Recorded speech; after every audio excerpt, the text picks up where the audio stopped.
याद है हमारा क्या विषय चल रहा था?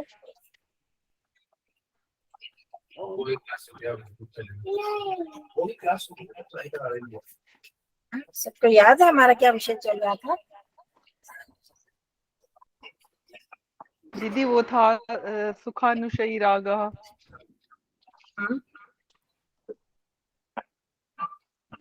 क्लेशों के बारे में चल रहा था। क्लेश चल रहे थे। क्लेशों को क्षीण करना। क्लेश जो पांचवा क्लेश हो गया था, अभी निमेश क्लेश तक चला था हमारा, है ना? इन सब में अविद्या सबसे प्रमुख है।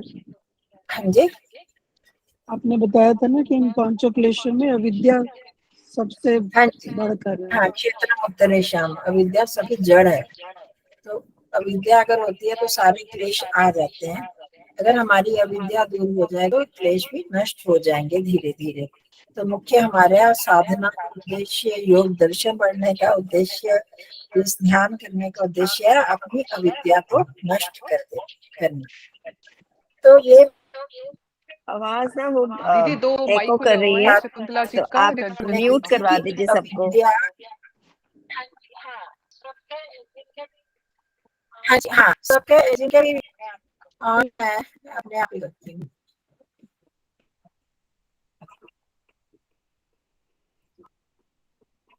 हाँ जी, आप ठीक आ गया? हाँ जी, ये कौन सा? तो इसमें ये जो अविद्या है वो कौन सी, इस जो पांच क्लेश है, तो पांच क्लेश भी हो सकते हैं हमारे जीवन में, परंतु जो विद्या पूर्वक अगर पांच क्लेश हैं तो वो स्वीकार्य है, और अविद्या वाले हैं वो अस्वीकार्य है। मतलब क्या कि हमने अगर अध्यात्म की ओर बढ़ रहे हैं, उसमें जो सहायक चीजें उनसे राग हम कर सकते हैं। अब सत्संगति, अच्छे लोगों का संग, मोक्ष शास्त्रों का अध्ययन हो गया, जप हो गया, ईश्वर प्रणिधान इत्यादि जो भी साधन हमें इस रास्ते पर आगे बढ़ाने वाले हैं, उनके साथ हमें राग कर लेना चाहिए, उनके साथ हम जुड़े रहें। परंतु अविद्या पूर्वक संसार की तरफ बढ़ने वाले चीजों का, जो हमें अध्यात्म से दूर ले जाने वाले हैं, संसार में फंसाने वाले हैं, उनसे राग नहीं करना। इसी तरह द्वेष भी, जो इस अध्यात्म के मार्ग में जो बाधक चीजें हैं, उनसे तो हमें द्वेष करना ही होगा। मतलब राग और द्वेष का मतलब प्रीति, उसकी इच्छा और अनिच्छा। द्वेष का मतलब वो नहीं है, यहाँ पर अनिच्छा, ये आत्मा के स्वाभाविक गुण है। ये हमें पता ही है कि आत्मा के सुख दुख, इच्छा, द्वेष, प्रयत्न, निमेश, उन्मेष, ये आत्मा की स्वाभाविक है। अब ये जो इच्छा भी करती है आत्मा, इच्छा करेगी तो अनिच्छा भी होगी। अब इच्छा हम लोग किसकी करते हैं? सुख की इच्छा करते हैं। हर आत्मा का एक स्वाभाविक गुण है इस सुख की इच्छा करना। हम जब भी आपने प्रवचन अनेकों सुने होंगे, योग दर्शन पढ़ना, सांख्य दर्शन पढ़ना, हर एक में यही आता है कि आत्मा की स्वाभाविक इच्छा क्या है? सुख, परम सुख को प्राप्त करना। तो ऐसा सुख जिसमें दुख मिश्रित ना हो।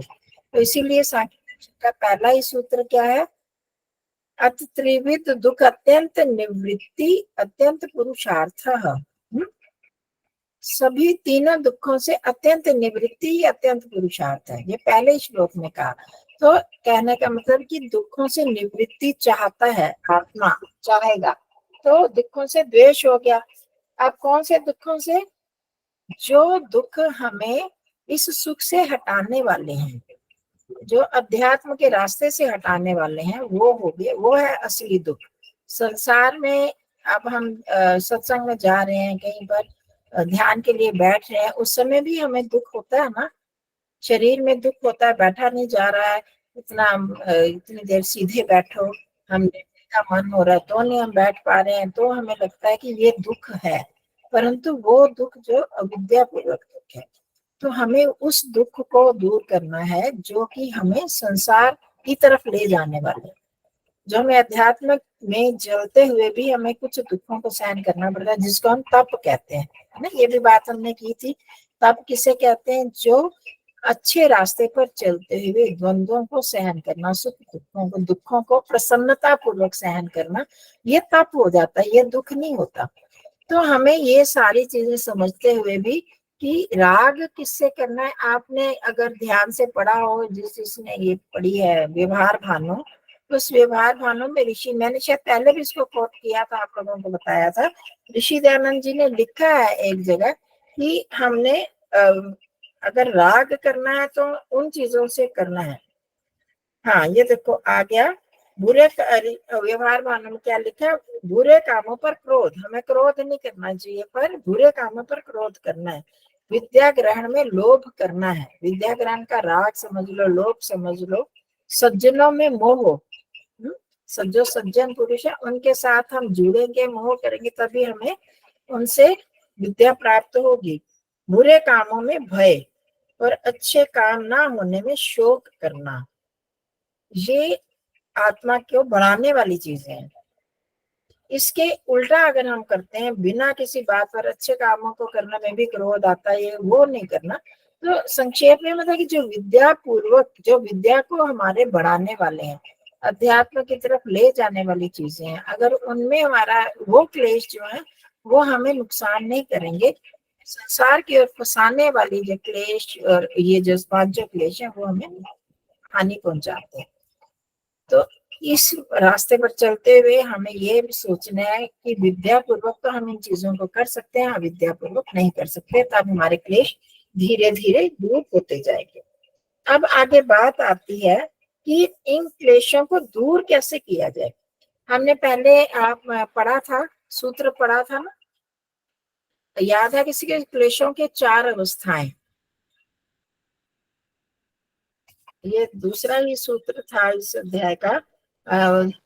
4 अवस्थाएं हैं क्लेशों की, कौन कौन सी है 4? ये सुषुप्त अवस्था, तन्नु अवस्था, यही कह रहे हैं माता जी? हाँ जी, हाँ जी, उदार उदार, जी जी। उदार आ जाती है, प्रसुप्त, तनु, विच्छिन्न, ये 4 अवस्थाएं हैं। तो परंतु यहाँ इतने तक पहुंचकर हमें शांति नहीं मिलेगी, असली इनको उस स्थिति तक पहुंचना जब तक ये दग्ध बीज ना हो जाए। अब हमने ये प्रसुप्त भी कर ली या तनु कर ली, तो फिर इनमें संभावना रहती है कि ये फिर हमें तंग करेंगी। अगर प्रसुप्त है तो जब जाग गया, उदाहरण दिया था कि शेर सोया हुआ है, परंतु अगर वो उस समय तो कुछ नहीं कर रहा ना, जैसे ही वो जागेगा तो अपना हिंसक प्रवृत्ति करेगा वो। तो प्रसुप्त भी खतरनाक है जब तक कि उसको हम तनु नहीं कर लेते। विच्छिन्न है, विच्छिन्न का मतलब कि एक बढ़ा हुआ है, उससे उल्टा वाला सोया हुआ है। राग जैसे बढ़ा हुआ है तो द्वेष सोया हुआ है। एक से मोह है तो दूसरे का मोह हमारा अभी शांत है। एक समय में मन एक ही तरफ जाता है, एक ही तरफ जाता है। तो अब उस स्थिति में तो हमारा ये, हमें फिर फंसा सकते हैं संसार में। तनु कर लिया हमने, बहुत कमजोर कर लिया, एक चीज को करते करते करते हमने ऐसी स्थिति बना ली कि हमारा वो क्लेश बहुत कमजोर हो गया। अब कभी कभी रोज हम राग में फंसे होते थे, बहुत ज्यादा करते थे राग, अब बहुत कम हो गया और कभी कभी होता है, उठता है। परंतु उसमें जब तक चिंगारी है, हम ये समझ लें कि जब तक चिंगारी है तो कभी भी आग भड़क सकती है ना, तो उस चिंगारी को भी समाप्त करना होगा। तो इसलिए हमें ये प्रयास तो करना है, तनु करने हैं, तनु के बाद उनको पूरी तरह से समाप्त भी करना होगा इन क्लेशों को, कि वो चिंगारी भी ना रहे, पूरी राख बन जाए। या अगर अब राख है तो राख को हम कितनी आग लगाते रहे, आग लगेगी क्या? राख हम लोग हवन करते हैं, देख लें कि जब भी राख में अगर तीली जलाते रहो तो नहीं जलेगी ना, उसको ईंधन चाहिए तब होगा।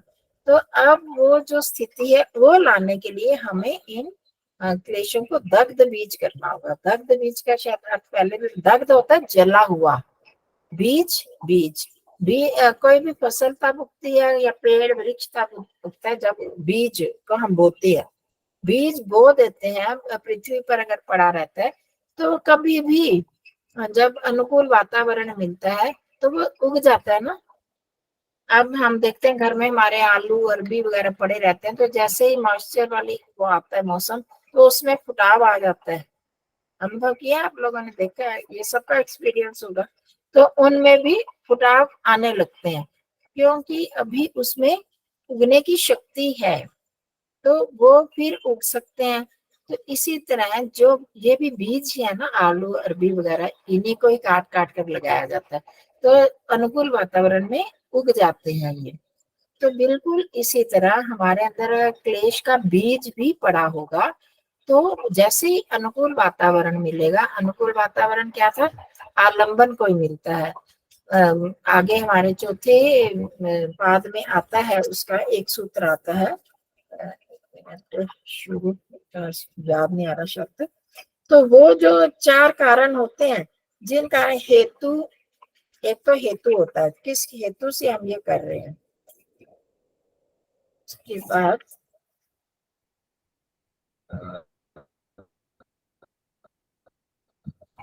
एक मिनट, दिमाग से निकल गया।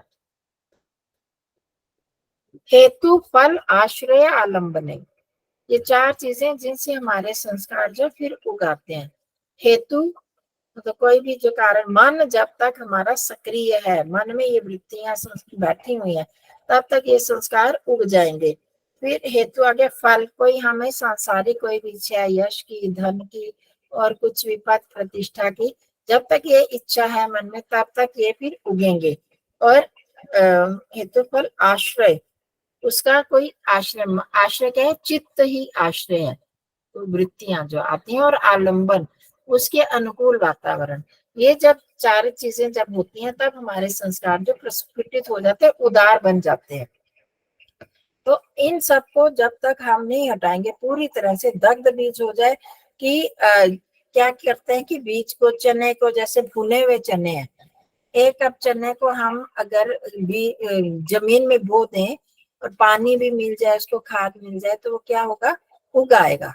और पानी खाद तो कभी भी मिल सकता है, वैसा वातावरण मॉइस्चर वाला मिल सकता है। और वो कई बार हम देखते हैं, घर में कोई दाना गिर गया पानी में, बाथरूम के आसपास, तो उसमें फुटाव आ जाता है, देखा आपने कभी, तो उसमें फुटाव आ जाता है। परंतु अगर ये भुना हुआ चना होगा, चने को हम कढ़ाई में भून दें, जो भुने हुए चने मिलते हैं, तो उनको कितनी भी खाद दे दें, कितना पानी दे, वो कभी नहीं उगेंगे। वो उनका जो उगने की शक्ति है वो जल चुकी है, तो इसको बोलते हैं दग्ध बीज होना। तो इसी तरह हमारे अंदर जो क्लेशों के संस्कार पूरी तरह जब दग्ध बीज हो जाते हैं, जल जाते हैं, तब ये नहीं उगेंगे। ये तो हम कहेंगे नहीं जी, कोई एकांत में बैठ गया ध्यान साधना के लिए, उसको कोई क्रोध नहीं आ रहा, मैं अब तक क्रोध भी नहीं करता, मेरे को गुस्सा भी नहीं आता, मेरे को किसी से राग भी नहीं है, तो अब हम वहां परीक्षण नहीं हो सकता, क्योंकि अब कोई कारण ही नहीं है वहां पर। अकेले ही बैठे हैं, सिर्फ हम किसी से मिल नहीं रहे, बातचीत नहीं कर रहे, कोई ऐसा आलंबन ही नहीं आ रहा, कोई लोग ही नहीं मिल रहे जिनसे मैं गुस्सा कर सकूं, जिनके प्रति राग कर सकूं, जिनके प्रति मेरे को द्वेष हो, ऐसा कुछ नहीं हो रहा। तो तब तक तो हम शांत रह सकते हैं, परंतु हमारी परीक्षा कहाँ पर होगी, जब हम लोगों के संपर्क में आएंगे। उनके संपर्क में आने पर भी अगर हमें गुस्सा नहीं होता, राग नहीं होता, द्वेष नहीं होता, तो तब कहते हैं कि हम दग्ध बीज हो गए संस्कार। ऐसी बात नहीं है कि ये जो योगी लोग होते हैं, जिनके दग्ध बीज होते हैं, उनको याद नहीं रहता, सब याद रहता है।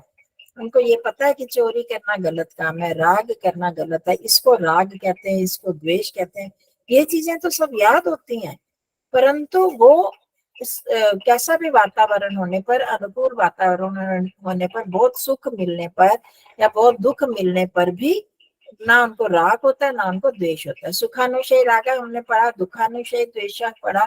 तो किसी कारण के उत्पन्न होने पर कितना भी सुख मिल जाए, वो उसमें भी फंसते नहीं, दुख मिल जाए उससे भी उनको घृणा नहीं होती, वो एक सम अवस्था में रहते हैं। तो ऐसी स्थिति हमको बनानी है। तो वो स्थिति कैसे बनेगी, उसके लिए सूत्र आया, ते प्रति प्रसव है यह सूक्ष्म। वे कौन, ये क्लेश जिनके बारे में बोला, ते प्रति प्रसव है यह सूक्ष्म। तो ते बनाया वे, ये जो क्लेश, जो 5 क्लेश हमने पढ़े, वो प्रति प्रसव, वो सूक्ष्म हुए हुए। सूक्ष्म कैसे होते हैं, हमने पढ़ा था पहले ही, क्रिया योग। क्रिया योग में क्या क्या आता है, तप स्वाध्याय और ईश्वर प्रणिधान। तप स्वाध्याय ईश्वर प्रणिधानानि क्रिया योग। क्रिया योग। तो ये क्रिया योग है। और उसका फल क्या पड़ा था? समाधि भावनार्थ क्लेश तनुकरणार्थश्च। मतलब इस क्यों क्रिया योग क्यों करना है? समाधि की सिद्धि हो, मतलब समाधि की तैयारी हो जाए और क्लेश तनु हो जाए। हाँ, क्लेशों को तनु करने के लिए, उसी तनु को ही यहाँ सूक्ष्म कहा है। वो जो क्लेश उनसे सूक्ष्म हो गए, किसी क्रिया योग से। हाँ, वो जो जब क्लेश क्रिया योग से सूक्ष्म तनु हो जाते हैं, तब उनको हम दग्ध बीज कर सकते हैं। जैसे कोई भी मैल, कमरे में बहुत कूड़ा पड़ा है, बहुत दिनों का गंद पड़ा हुआ है, तो अगर हम सीधा उसको पूरी तरह सफाई करना चाहें तो हमें क्या करना पड़ेगा? पहले मोटा मोटा कूड़ा हटाना पड़ेगा ना। झाड़ू से पहले हटाते, पहले पोछा लगा दें तो क्या हो जाएगी सफाई? पोछे से नहीं हो पाएगी ना। करेंगे उसके कितना भी पोछा लगा लेंगे, वो इतनी धूल मिट्टी जो है वही वहां पर फैलती जाएगी। और पोछा लगाने के बाद भी हम देखेंगे वो सारे निशान फर्श पर पड़े हुए हैं। पहले क्या करना होता है, हमें मोटा मोटा जो गंद है उसको झाड़ू से निकालना पड़ता है। छोटी छोटी जो सफाई है वो हमें जिसको हम डस्टिंग बोलते हैं उससे करते हैं। अगर हम मोटी मोटी सफाई कर लेते हैं तो छोटी करने के लिए हमें ज्यादा मेहनत करनी पड़ती है। ठीक है, तो अब ये जो मोटा मोटा गंद है हमारे पास, हम झूठ बोलते हैं, क्रोध करते हैं, चोरी, छोटी छोटियां चोरी कर लेते हैं, किसी को बड़े बुरे तरह से बोलते हैं, अपशब्द बोलने लगते हैं, राग में फंसे रहते हैं, 24 घंटे बच्चों के साथ चिपटे रहते हैं, मतलब राग करते हैं, द्वेष, हर किसी ने कुछ कह दिया तो उसके प्रति दुश्मनी की भावना रख ली। ये तो हो गए हमारे मोटे मोटे क्लेश या मोटी मोटी बुराइयां हो गए, स्थूल बुराइयां। इनको हम बड़ी आसानी से हटा सकते हैं। तो क्रिया योग, तप, स्वाध्याय और ईश्वर प्रणिधान से इन सबको सूक्ष्म, इनको छोटा करना होता है।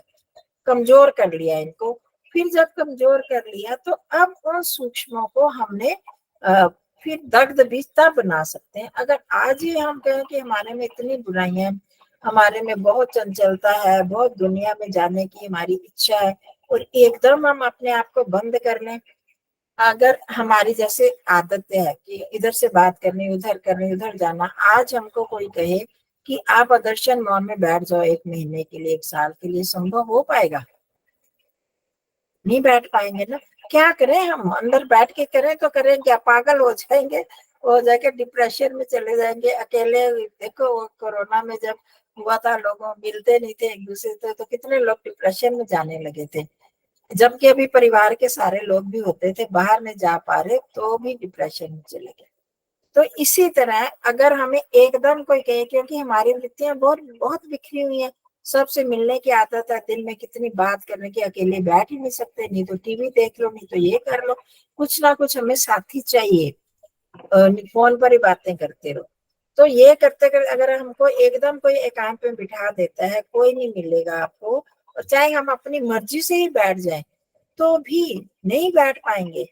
ऐसे मन में ऐसे चलेगी, इतनी घबराहट होगी। कितने लोगों को मैंने देखा, कहते हैं कि हमने शुरू किया मौन करना पर हमसे होता ही नहीं, मतलब कि फिर तो हम तो निकल के आ गए, हम नहीं कर सकते, बैठ सकते।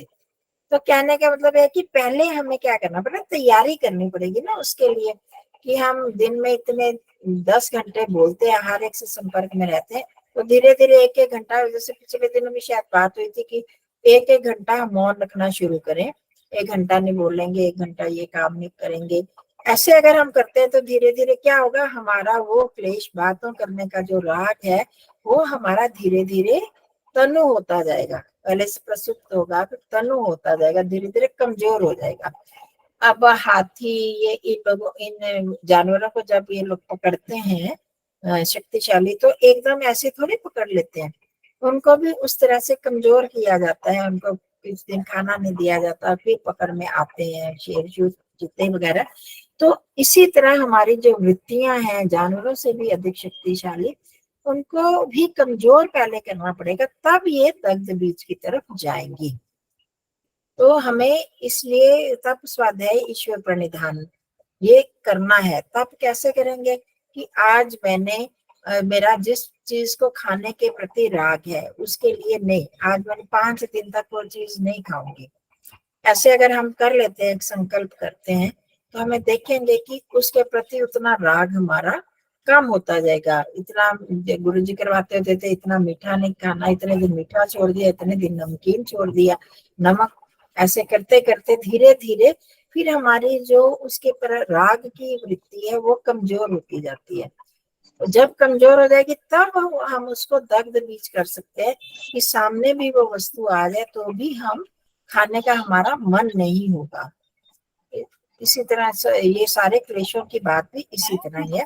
तो पहले हमने करना है तप स्वाध्याय ईश्वर प्रणिधान से। तप तो मैंने बता दिया आपका, ईश्वर प्रणिधान, ईश्वर के प्रति समर्पित होकर कि ये चीज नहीं, ये मैं इसलिए कर रही हूँ कि मैं अपने इंद्रियों को कंट्रोल में कर सकूं, मैं क्लेश जो संसार में फंसी रहती हूँ उससे हटकर मैं आपकी तरफ बढ़ूं। स्वाध्याय में भी बार बार जब हम स्वाध्याय अब योग दर्शन पढ़ रहे हैं तो इसमें ये बातें आ रही है ना, तो जैसे ये आती है तो हमारा इस तरफ आकर्षण बढ़ता है कि हाँ हमने इस तरफ ये इसको करने से लाभ मिलेगा। अगर हम स्वाध्याय नहीं करते तो हमारे ये संस्कार हट जाते हैं। तो इन तीनों को करने के बाद जब हमारे वो क्लेश सूक्ष्म हो जाएंगे, कमजोर हो जाएंगे, तब हम उनको दग्ध बीज कर सकते हैं। तो बताया प्रति प्रसव है, यहाँ हे होता हा धातु, हन धातु है मार देना, किसी चीज को नष्ट कर देना।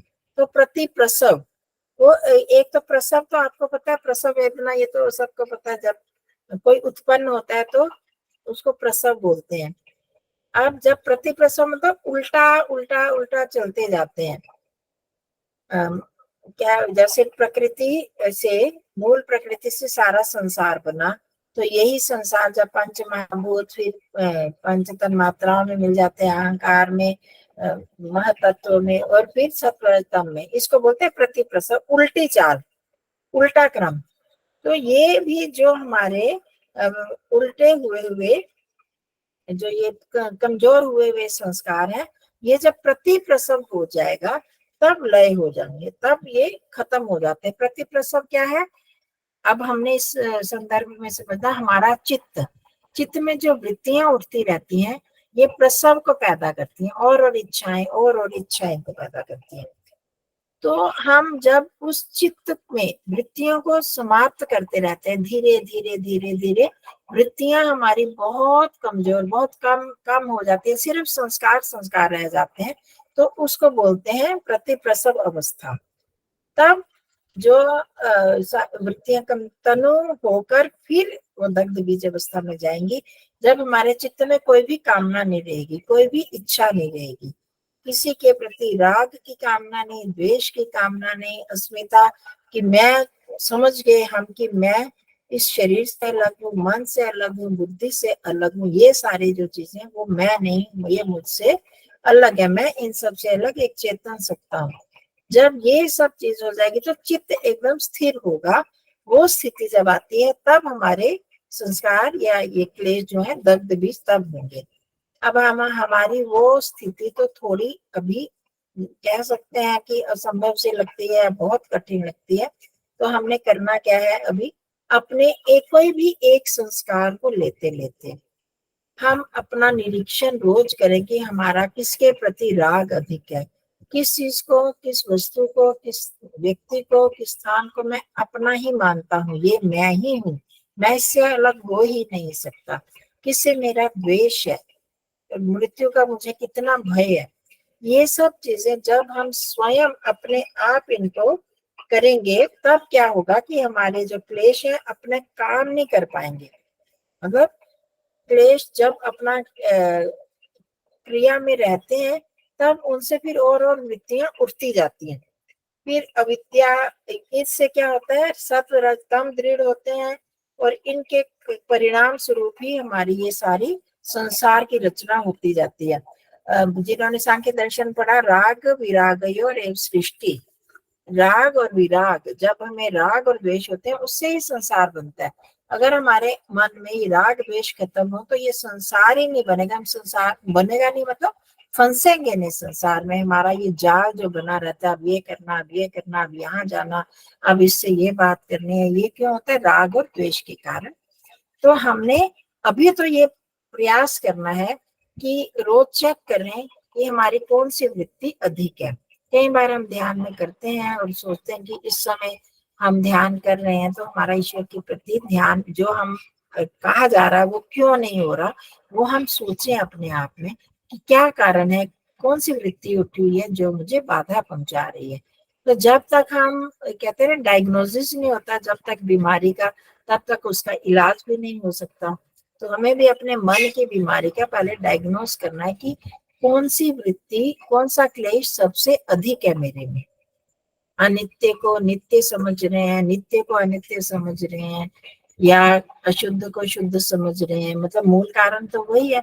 तो इन सब कारणों से किस में मेरे को राग अधिक है, किस में द्वेष है, या कौन सी वृत्ति, क्या द्वेष मेरे को तंग करता रहता है या राग करता है, या अपनापन, हर एक में मैंपन ये जोड़े रखती हूँ। ये चीजें अपने आप को पहले हमें निरीक्षण करना पड़ेगा, डायग्नोसिस करना पड़ेगा। फिर उसको समाप्त करने के लिए हमें ये चेक करना पड़ेगा कि कितना हम उस चीज से हटे हैं या कितना बढ़ रहा है। जैसे ही हमारा राग बढ़ने लगे, लग रहा है मेरे को कि राग बढ़ रहा है मेरा, तो इस व्यक्ति से इसकी मेरे को बार बार याद आ रही है, तो हमें वहीं पर अपने आप को रोकना होगा। इसके द्वारा तप, स्वाध्याय, ईश्वर प्रणिधान, इनके द्वारा हमें कमजोर करना होगा। स्वाध्याय करना नहीं, मेरे को तो ईश्वर प्रणिधान करना है, ईश्वर की तरफ बढ़ना है, इस संसार की तरफ नहीं बढ़ना। जब तक हम ये चीजें नहीं करेंगे तो हम ऐसे करते करते हमारी उन्नति तो नहीं हो पाएगी, हम वहीं के वहीं बैठे रहेंगे। बड़ी सूक्ष्मता से हमें करना होगा। दर्द बीज की अवस्था तो बहुत बात की आएगी, पहले हम अपने आप को चेक करते जाए। तो अब जो ये वाला सप्ताह है हमारा, एक सप्ताह में हम सब अपना डायरी लिखे, कोई भी एक चीज को लेके कि हमारे कितना, किसके हो, मैं कितना याद करती थी, ईश्वर को कितना याद करते हैं, दूसरे को, व्यक्तियों को या स्थान को, किसी वस्तु को याद करते हैं, या किसी से बदला लेने की भावना, उसके प्रति गुस्से की भावना आ रही है, कितनी आती है, उसको अगले दिन कितनी कम आई या ज्यादा आई, फिर उसके अगले दिन, ये 7 दिनों में हमें लगे कि हमारा धीरे धीरे वो क्लेश कम हो रहे हैं। ये हमारी तभी उन्नति की पहचान यही होगी। अगर हम ऐसे कुछ नहीं करेंगे तो हम उन्नति नहीं कर पाएंगे, वहीं बंधे रहेंगे, ध्यान के समय ध्यान में बैठ जाएंगे, तो पर हमारी असली उन्नति नहीं हो पाएगी। तो इसके लिए, और मैं तत्व को तो समझना ही है, मैं कौन हूँ, शरीर से अलग, मन से अलग, कहाँ तक हम किस किस को मैं समझ रहे हैं, इसके बिना मैं जिंदा नहीं रह सकती। ये भावना जब जहां भी आए तो इसका मतलब वो मैंपन बन गया है उसके साथ। तो इन सब चीजों को सुधारते हुए हमें अपने क्लेशों को धीरे धीरे तनु करना है। जब तनु हो जाए कि जो 100 बार आते थे अब 10 बार आ रहे हैं, तो कभी कभी और उतना तंग परेशान नहीं करे, तब हम कहेंगे कि तनु हो गए, और इसके बाद हम उनको दर्द बीज कर सकते हैं। तब उसके लिए तो बहुत मेहनत करनी पड़ेगी। तो पहले तो मोटे मोटे तो हम करें, तो ये क्लेश ही दूर करना, यही सबसे बड़ी बात है। अविद्या को दूर करके इन क्लेशों को दूर कर सकते हैं। ठीक है जी। कंचन माता जी, हाँ जी।